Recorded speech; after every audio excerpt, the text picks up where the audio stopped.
Hello everyone, welcome to Ekam IAS Academy. My name is Vijay Kumar, Faculty of Geography. మనం ఈ particular వీడియోలో Shipki La pass గురించి మాట్లాడుకోబోతున్నాం, which is very important strategic location for India and China. స్ట్రాటజికల్గా important, జోగ్రఫికల్గా important, కల్చరల్గా important, economic పరంగా కూడా ఇంపార్టెంట్. సో ఇది ఈరోజు న్యూస్లో ఉందండి. So chances are very high that ఇట్లా న్యూస్లో ఉన్న ఆర్టికల్స్ అన్నీ కూడా మనకి యూపీఎస్సీ ఎగ్జామినేషన్లో వచ్చే ఛాన్స్ ఉంటుంది. అయితే ఈ పర్టిక్యులర్ షిప్కిలా పాస్ లొకేషన్ ఏదైతే ఉందో, this is one particular pass which you have to remember. జనరల్గా ఎప్పుడైతే మనకి కైలాష్ మాన్సరోవర్ యాత్రకి వెళ్ళేటప్పుడు ఇక్కడ జనరల్ ఉత్తరాఖండ్లో ఉన్న పాసెస్ క్లోజప్ ఎప్పుడైతే అయిపోతాయో, Shipki La pass is generally used to reach that particular Mansarovar lake. ఈ షిప్కిలా పాస్ అనేది very very important. Sutlej river ఏదైతే మాన్సరోవర్ లేక్ దగ్గర ఒరిజిన్ అవుతుందో, అది ఇండియాలోకి ఎంటర్ అయ్యేది కూడా ఈ పర్టిక్యులర్ షిప్కిలా పాస్ నుంచే. సో మనం ఈ షిప్కిలా పాస్కి సంబంధించిన ప్రిలిమ్స్ అండ్ మెయిన్స్ డైమెన్షన్ తెలిస్తే దాని నుంచి ఏ క్వశ్చన్ వచ్చినా మనం అడ్రస్ చేయడానికి రెడీగా ఉంటాం. So let's move in to some facts related with Shipki La pass associated with this particular prelims component. ఒకవేళ మ్యాక్సిమం షిప్కిలా పాస్ నుంచి వస్తే దాని లొకేషన్ ఇచ్చి దేనికి ఈస్ట్ వైపుగా ఉంది, దేనికి వెస్ట్ వైపుగా ఉంది అని అడిగే ఛాన్స్ ఉంది. మీరు ఆ షిప్కిలా పాస్ని మీ యొక్క మ్యాప్లో మార్క్ చేసుకుంటే ఇట్ బికమ్స్ వెరీ ఈజీ. అది కిన్నౌర్ డిస్ట్రిక్ట్ ఆఫ్ హిమాచల్ ప్రదేశ్లో లొకేట్ అయి ఉందండి.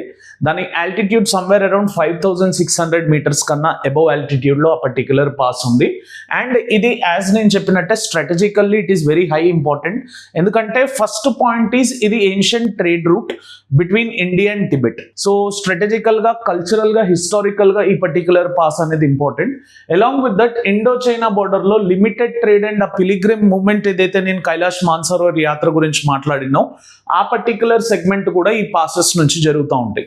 అందుకే ఇది కల్చరల్గా ఇంపార్టెంట్, ఎకనామీ పరంగా ఇంపార్టెంట్, హిస్టరీ పరంగా ఇంపార్టెంట్, పొలిటికల్ పరంగా ఇంపార్టెంట్.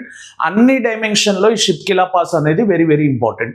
యాజ్ నేను చెప్పినట్టే Sutlej river passes through this particular pass అండి, where Sutlej river originates from Mansarovar lake and it enters into India through the Shipkila pass. ఇదొక ఫ్యాక్ట్ మీరు గుర్తుపెట్టుకోవాల్సి ఉంటుంది. అయితే one of the 3 officially agreed trade points ఏవైతే ఉన్నాయో India చైనాకి, దాంట్లో Shipki La pass priority లిస్టింగ్స్లోకి వస్తుంది.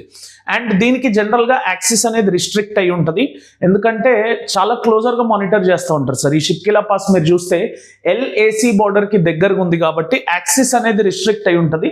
కానీ రెగ్యులేట్ చేస్తా కొంచెం medium frame of regulation axis అనేది ట్రేడ్ వల్ల ఈ రీజియన్లో ఆల్రెడీ ఎగ్జిస్ట్ అయి ఉంది.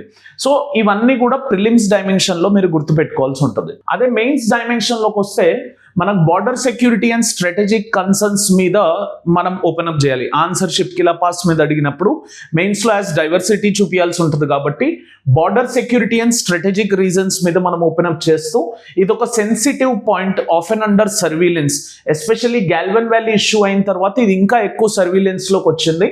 అండ్ ఇది స్ట్రాటజికల్గా బాగా ఇంపార్టెంట్. అండ్ ఇక్కడ మనం ఏదైతే రెన్యూడ్ అటెన్షన్ పెట్టామో అక్కడ బార్డర్ ఇన్ఫ్రాస్ట్రక్చర్ కట్టడం అండ్ డిఫెన్స్ ప్రిపేర్డ్నెస్గా ఉండడం, ఇవన్నీ కూడా పోస్ట్ గాల్వన్ వ్యాలీ ఇష్యూస్ అయినాయి కాబట్టి మనం ఈ సెగ్మెంట్ని ఓపెన్ అప్ చేయాల్సి ఉంటుంది. Border security issues and strategic concerns ఏవైతే ఉన్నాయో దాన్ని ఓపెన్ అప్ చేస్తూ మనం మాట్లాడాల్సి ఉంటుంది. అట్లాగే ఇండియా చైనా రిలేషన్స్ ఎప్పుడు టచ్లోకి వచ్చినా, ఇప్పుడు ఇండియా పాకిస్తాన్ రిలేషన్స్ వచ్చినప్పుడు ఎట్లయితే ఇండస్ వాటర్ వస్తుందో, ఇండియా చైనా రిలేషన్స్ వచ్చినప్పుడు అల్లా ప్రతిసారి ఈ పర్టిక్యులర్ షిప్కిలా పాస్ అనేది న్యూస్లో ఉంటుంది. ఎందుకంటే this is symbol of complex bilateral relationships which are highly dynamic in nature between India and China. ఇక్కడ ట్రేడ్ కోఆపరేషన్ ఒక ఎలిమెంట్ అయితే టెరిటోరియల్ డిస్ప్యూట్స్ రెండో ఎలిమెంట్. మనం ఎప్పుడు ఇండియా చైనా రిలేషన్స్ గురించి మాట్లాడినా బార్డర్ దగ్గర ట్రేడ్ కోఆపరేషన్ ఎలా, టెరిటోరియల్ డిస్ప్యూట్స్ని ఎలా సాల్వ్ చేయాలి అనే సెగ్మెంట్ మీద మాట్లాడుతూ మనం ఆన్సర్ని ఓపెన్ చేయాల్సి ఉంటుంది. ఇది second dimension. Third dimension, India ఇక్కడ ఇన్ఫ్రాస్ట్రక్చర్ డెవలప్ చేస్తుందండి. India has put a huge India has prepared a huge plan to develop infrastructure here. అక్కడ స్ట్రాటజిక్ డిటరెన్స్ అండ్ కనెక్టివిటీ గోల్స్ని పెట్టుకొని ఇక్కడ ఇన్ఫ్రాస్ట్రక్చర్ డెవలప్ చేస్తుంది. సో దట్ ఆ రెస్ట్రిక్షన్ కానీ అది సివిలియన్స్కి access ఉండే విధంగా ఇన్ఫ్రాస్ట్రక్చర్ని బిల్డ్ చేస్తూ ఉంది. అదే connectivity and development infrastructure through చూస్తే జనరల్గా బార్డర్ ఏరియా డెవలప్మెంట్ అనేది వస్తుందండి. మీరు జాగ్రఫీ ఆప్షన్లో చూసినప్పుడు రీజనల్ ప్లానింగ్లో border area development, hill area development, command area development అనేవి ఉంటాయి. దాని పర్స్పెక్టివ్లో మనం ఈ స్ట్రాటజికల్ లొకేషన్ని డెవలప్ చేస్తున్నామని రాసుకోవచ్చు. దాంతో పాటు ఇన్ఫ్రాస్ట్రక్చర్ డెవలప్ చేయడం వల్ల సివిలియన్కి యాక్సెస్ దొరుకుతుంది, ప్లస్ మిలిటరీ మొబిలైజేషన్ అనేది జరుగుతుంది. ఈ 3 కాంపోనెంట్స్ ఇన్ఫ్రాస్ట్రక్చర్ బిల్డింగ్ వల్ల జరుగుతూ ఉంటాయి. Border area development, civilian access and military mobilisation. ఈ విధంగా మనం మెయిన్స్లో ఆన్సర్ రాసినప్పుడు we have to open up all the dimensions as such.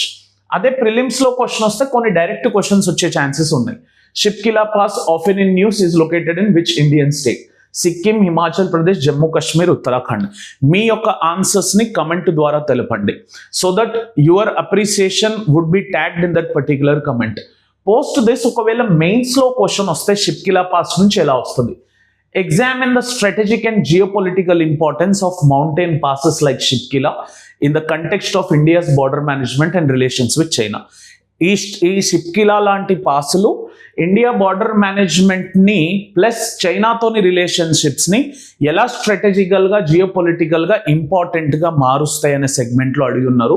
దీన్ని మీరు 250 వర్డ్స్లో ఆన్సర్ రాయాల్సి ఉంటుంది. హోప్ అందరికీ ఈ వీడియో నచ్చిందని అనుకుంటున్నా. If you have liked it, please click on the like button and share this video and also do comment.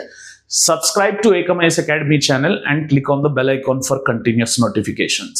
Thank you for watching this video. Have an awesome day. Jai Hind.